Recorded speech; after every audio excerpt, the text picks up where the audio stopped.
How to dry and cure cannabis. You may be wondering how to turn those beautiful, healthy plants into usable marijuana if you're growing cannabis. This is where curing and drying your cannabis comes in. Drying simply refers to the process of airing your buds out after you've harvested them to remove a majority of the moisture, while curing is the process where you completely dry the buds out to improve the flavor and aroma.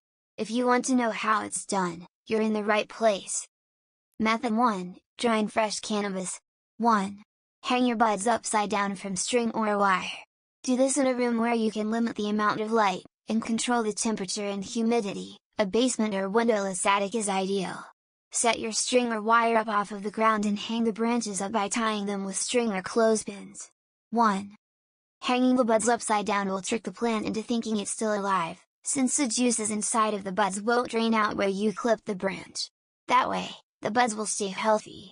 2. It's key to maintain a soft airflow wherever you're drying the buds.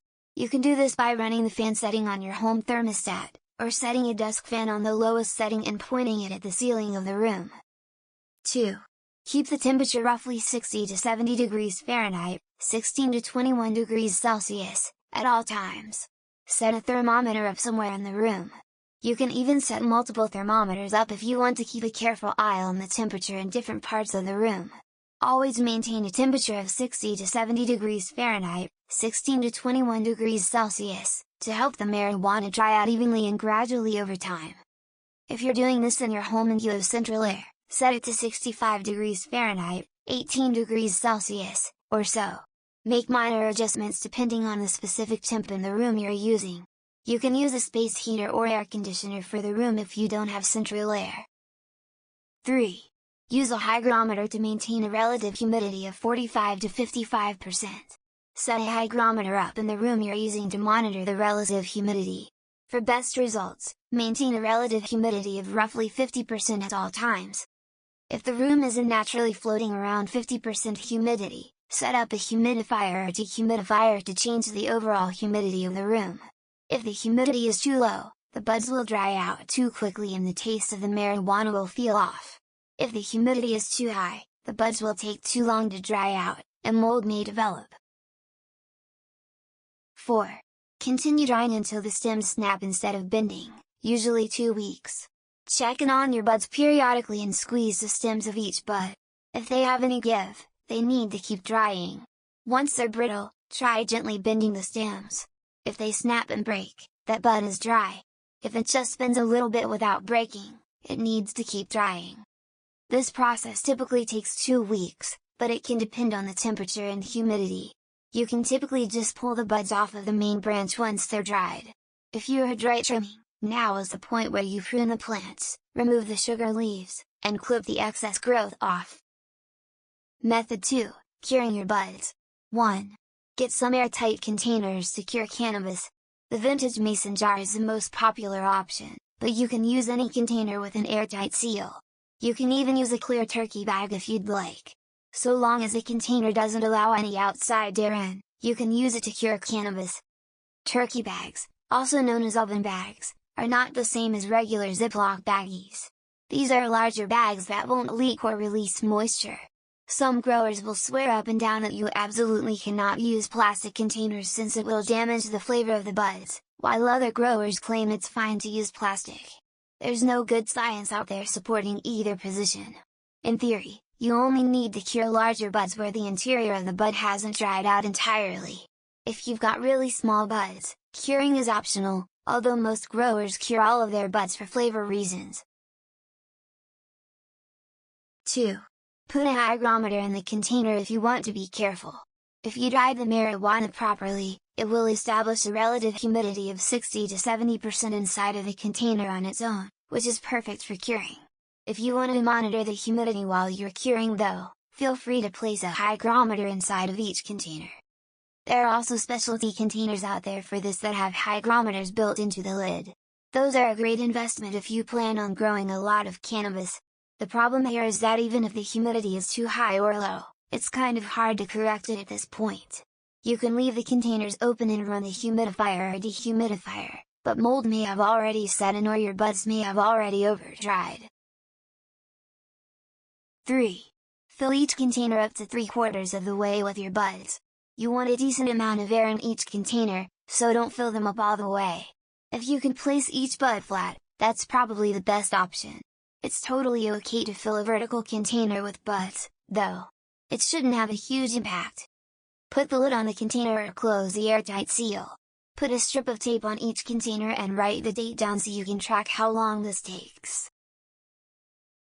4. Store the containers in a dark area at room temperature.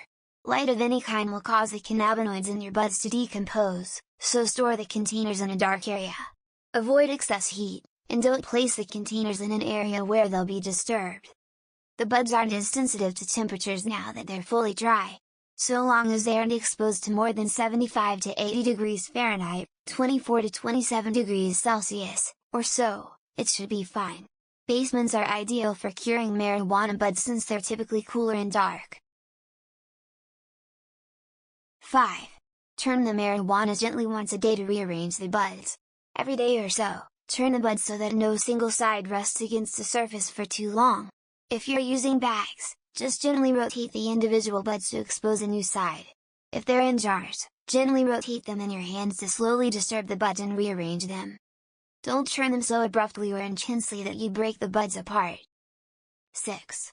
Check on the buds after you've cured for 1 to 3 weeks to see if they're ready. After the first week, open a container and take a whiff. Gently squeeze a few of the buds. If the fragrance is sweet and moist and there's just barely a little give to the bud, you're done. If not, reseal the container and continue to cure the buds. When you're done curing, they're ready for consumption. This shouldn't take more than 3 weeks, but you can theoretically cure marijuana for up to 6 months.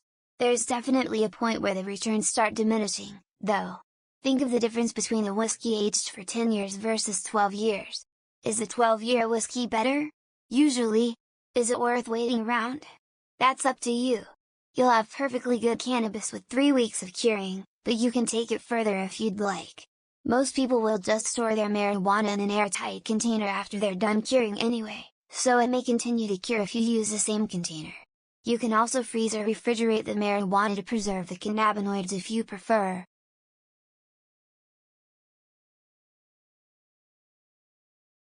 Method 3, Harvesting the buds.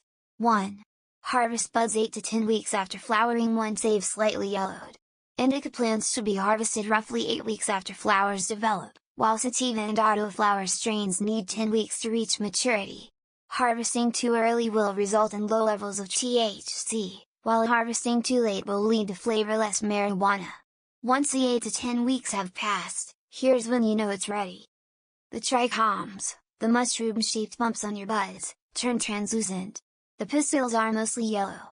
Don't wait for the entire bud to yellow out.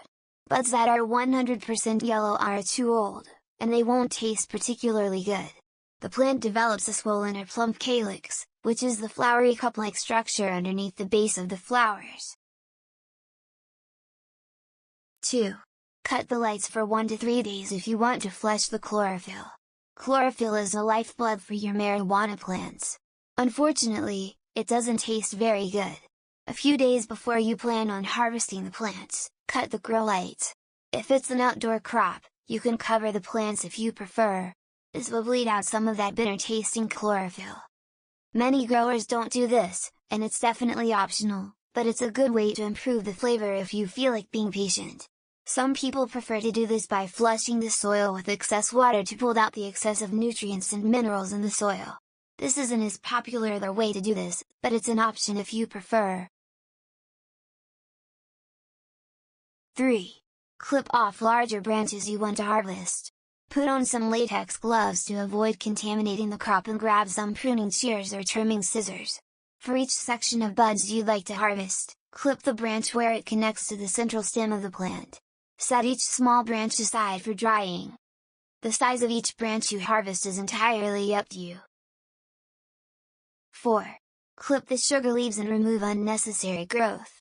You do this before drying if you're wet trimming, but after drying the buds if you're dry trimming. Simply clip each individual branch off of the larger plants so that you have 4 to 12 in, 10 to 30 centimeters, lengths of stem so that there's a handful of buds on each length. Prune the sugar leaves off of each individual bud. Don't fully remove the buds from the branch they're attached to. You need that branch to hang the buds and dry them out. Remove the fan leaves as well, if there are any. These are the water leaves that stick out and develop from the body of the plant. You should just be left with sections of branch that contain a bunch of buds with no leaves or excess growth. You can do this after you're done drying if you want to perform a dry trim. Doing this before you dry is known as a wet trim. Tips: if you're running a marijuana business, look into getting a cryo cure once you scale up and start building your business out. These machines are expensive, but they can dry and cure a large amount of marijuana relatively quickly.